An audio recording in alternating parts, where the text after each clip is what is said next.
Hi, I want to tell you an incredible story about the miraculous way in which Rabbeinu Yechiel, otherwise known as the Rosh, his life was saved. So this story is actually found written in the hidden writings of Rabbeinu Chaim Vital, none other than the main student of the Arizal. When people were looking through these writings, they found a letter that was written by actually the son of the Rosh, and he talks about his grandfather, Rabbeinu Yechiel. So who was Rabbeinu Yechiel? Rabbeinu Yechiel was one of the greatest rabbis of his generation, living in Germany in the 1200s. And just to give you a little bit of an idea of who he was, he used to learn every day with a chavrusa by the name of Reb Shlomo HaKayin. That's the way it's written up in this letter. And this chavrusa and they decided one day to make a pact, to make a bond between them, that they would share all of their mitzvahs, all of their good deeds, and it would be between the two of them. Now, one year on Yom Kippur, as the Rabbeinu Yechiel was involved in his service of Hashem, lo and behold, the candle blew out in the middle of the night, unexpectedly. He saw this was not a good sign and a precursor for something negative that was going to happen. That's the way the life was of these Rishonim.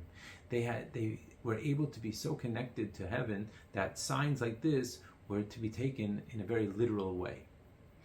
Anyway, that year on Chol HaMoed Sukkos, only a few days later, he wound up passing away. Now, the minhag in Germany at that time, the custom in Germany was that they would take the coffin, and prior to putting it into the ground, they would put it on a rock, and they would open up the coffin in order that they should make sure, the Chevra Kadisha would make sure that the body was resting in a respectful way, that the head was where it was supposed to be. Now that time, when they opened up the coffin of Rabbeinu Yechiel, Rabbeinu Shlomo came running. He said, remember Rabbeinu Yechiel. We made a pact that all of our mitzvahs we're going to share. At that moment, the face of Rabbeinu Yechiel started laughing. All the people around him couldn't believe what they were seeing. He had passed away 2 days earlier, and yet he was laughing. Rabbeinu Shlomo went back to the Beis Medrash and was learning alone. And who walks in? None other than his chavrusa, Rabbeinu Yechiel. He walks in, sits down, and he picks up learning from exactly the place where they had left off. Now, after learning back and forth for some time, finally Rabbeinu Shlomo says, what's happening? How's it going in heaven? He said, it's good. In fact, I have a special chair, and I'm amongst the great souls that are up there of this generation. So Rabbeinu Shlomo was shocked, and he said, tell me, how is it possible that you are coming back down here to sit and learn with me? So Rabbeinu Yechiel told him that in fact he has permission to even go back to his family, and he could make kiddush for them every Friday night.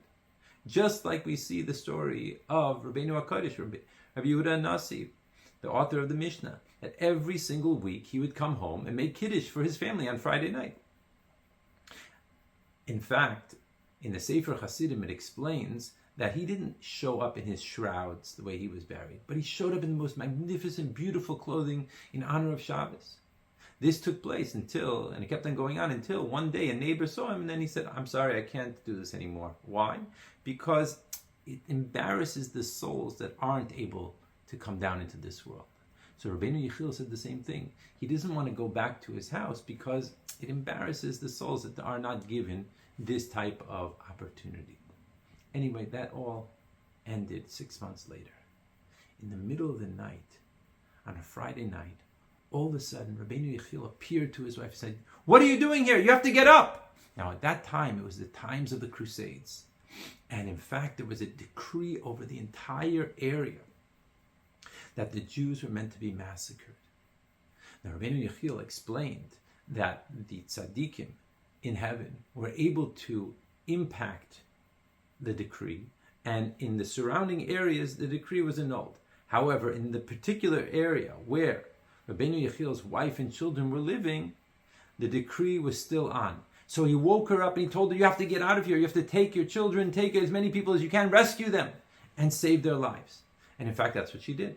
She woke up her children, she took with her the famous Rabbeinu Yechiel, the Rosh, and his brother Rabbeinu Chaim and their 6 daughters and as many other people as he could, and wound up saving their lives.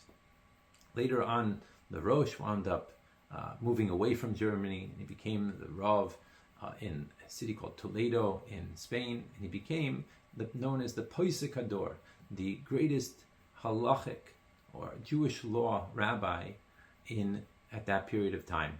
And we know also that not only is the Rosh famous for his commentary that is found in the back of every Gemara, and his whole style of how he takes the Gemara and brings out the halachic decisions, the Jewish law decisions from it, but he's also very famous for his children, amongst whom is Rabbi Yaakov Balaturim, who is the author of the Tur, which is the foundation on which the Shulchan Aruch was written, the whole code of Jewish law that we have today.